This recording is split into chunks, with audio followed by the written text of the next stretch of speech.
So next item on the list. Here's the reason I believe so. Ghost Recon will have a battle pass, time savers, and microtransactions. This is from cousin Liam Croft. He's not really my cousin, but I like to call him cousin Liam Croft because we have the same last name. Says it was sort of inevitable, but Ubisoft has now confirmed that Ghost Recon Breakpoint will function exactly like a game as a service. It'll have 2 battle passes for each of the 3 episodes planned for release over the game's first year of support. Time savers that will help you get the rewards and materials you want quicker, and everybody's favorite thing, microtransactions. Confirmed in the deep dive on what's planned for the tactical experience in its first year on the market, it has been revealed that you'll be able to earn battle points through the completion of faction missions and Ghost War matches. Rather suspiciously, however, there will be a cap on the amount of points you can earn on any given day. Instead of progressing through 50 set tiers, you'll be able to rank up and be awarded a random item every time. Should you do that 50 times, you will earn everything that particular act has to offer without the possibility of duplicates, and fuck that shit so much. God damn, I am so tired of this shit, guys. I am so tired of this mobile microtransaction dependent. We're making you feel forced to be engaged with our game. Like, you know what's going to get me to play your game every single day? This is a huge secret, guys. I'm going to let the industry in on a very big secret right here. Make your game fun to play. And I will play it every single day, guys. I have not been... The only time I ever care about the microtransactions in Overwatch is during the Halloween event. I still haven't bought any packs or anything like that. But I play Overwatch at least a few times a week. I used to, like up until probably about 6 months ago, I played Overwatch nearly every single day. And you know why?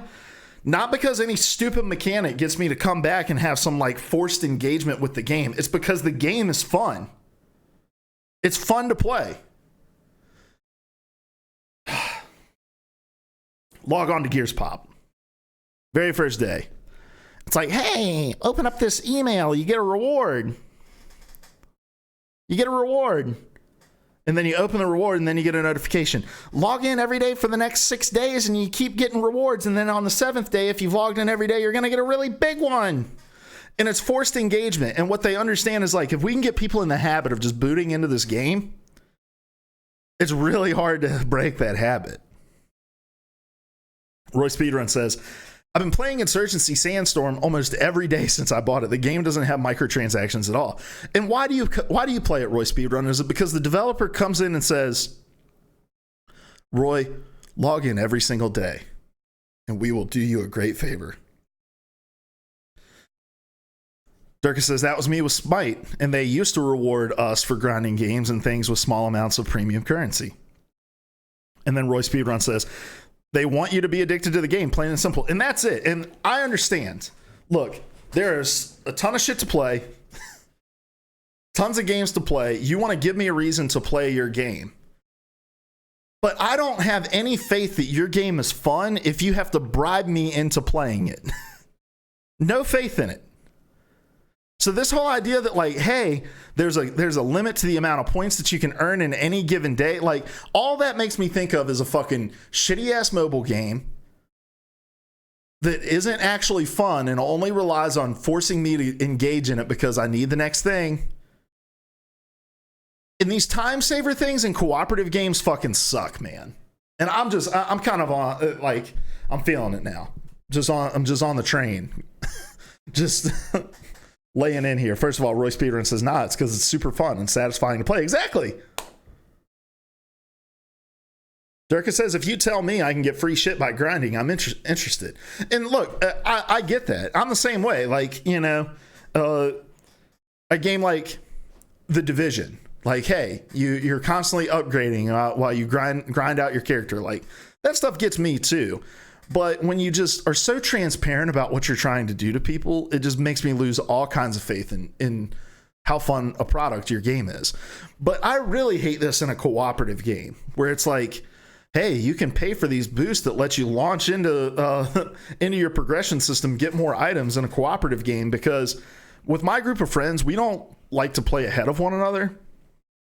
we don't like to get too far ahead because like there's some of the guys that I play with who would just like, if they could, they'd sit down there all day the first 2 days, get to the max level, and then like those of us who can't dedicate that kind of time would never be able to play with them. And so adding in these things of like, oh, this is a cooperative game, you can play this game together, but hey, your buddy may pay for some accelerator that gets them 10 levels ahead of you instantly. You feel compelled to have to either play the game in order to keep up or pay in order to keep up. And I just think that like that model's so shitty, man. I'm just sick of seeing this stuff. Like, your game isn't even out yet, and this is a $60 game. We're not talking about a free-to-play game. We're not talking about a free-to-play game announcing their microtransactions, their DLC, their battle passes. We're not talking about Fortnite here. We're talking about a $60 game that's already telling me the way that I can spend the money to play it. Roy Speedrun says, it's kind of like what happened with me in Destiny. I played and loved it for a while and was pretty addicted. Then one day, I was just sitting there thinking, why do I play this? I've been there. Dirk says, on the flip side, in LoL, there's no way to get premium currency without spending money. Feels scummy in comparison to the Smite way of grinding. I like League of Legends because it just tells you how much you can pay to get this shit that you want. And I'm much more for that. Like, hey, you got premium skins in the game. You want me to pay fucking $15 for this premium skin? All right, that's cool. I'm not going to do it, but thanks for being transparent about it and not making me feel like I've got chances by opening up some, random ass loot boxes that you don't have to publish the drop rates on. Like, thank you. Thank you to any game that does that. Roy Speedrun says, a free-to-play game is very different. Yeah, and it is. Like, I'm a little more accepting of a free-to-play game like Fortnite announcing these sorts of things. But Ghost Recon Breakpoint is at the very least $60. Very least $60. There is probably an $80 version. There's probably a $100 version of this game. But at the very least, it's a $60 game. And they're already telling me, hey, you can spend more money on this shit that's coming. Like, I'm just done with it, man. It's exhausting. Where Speedrun says, that's one of the reasons I turned to Warframe after Destiny. Warframe was more inventive and more fun while also being more wallet friendly even after being free to play. And I've heard that a lot about Warframe. Warframe is a game I've started 3 times on 3 different platforms and it's just never connected. And I don't think it has anything to do with the game. I think it has a little bit to do with the game. I'm very sensitive to the ramp up in games. And if I feel like the ramp is taking just too long to get to the fucking point, it's like a shit or get off the pot kind of deal. I'm like, and that's the way I felt with Warframe. And I understand there's a lot of systems and mechanics in that game that you have to learn, but at one point I was like, just let me go. Like, let me discover it. Because I've heard once you get past like those first few missions and you get into kind of the open world segments of Warframe, it really takes off. And maybe I just need to dedicate myself to being absolutely frustrated by it for those first few hours just to get there. Because I miss that Destiny experience, and Warframe looks really fucking fun.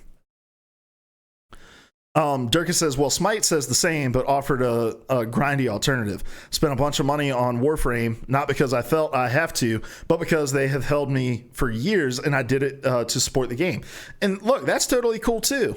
Like, I don't begrudge anybody who spends money on these games, who like pays for these microtransactions. That's up to you, and more power to you. And I think, wanting to support a developer is awesome, but like, this Ubisoft stuff with Ghost Recon Breakpoint is just clearly they're trying to gouge you. But the reason I think this connects to the Game Pass news is because with a monetization model that follows the release of the mainstay game, I think Ubisoft knows, like, hey, we expect to make more money on the fall off from this, like on the runoff from this, than we do on the actual game sale itself. So let's just put the base game out there for people to play, either through Uplay Plus or cut a deal with Xbox Game Pass to have it available for us there. And then, we're going to get that runoff because this DLC isn't included.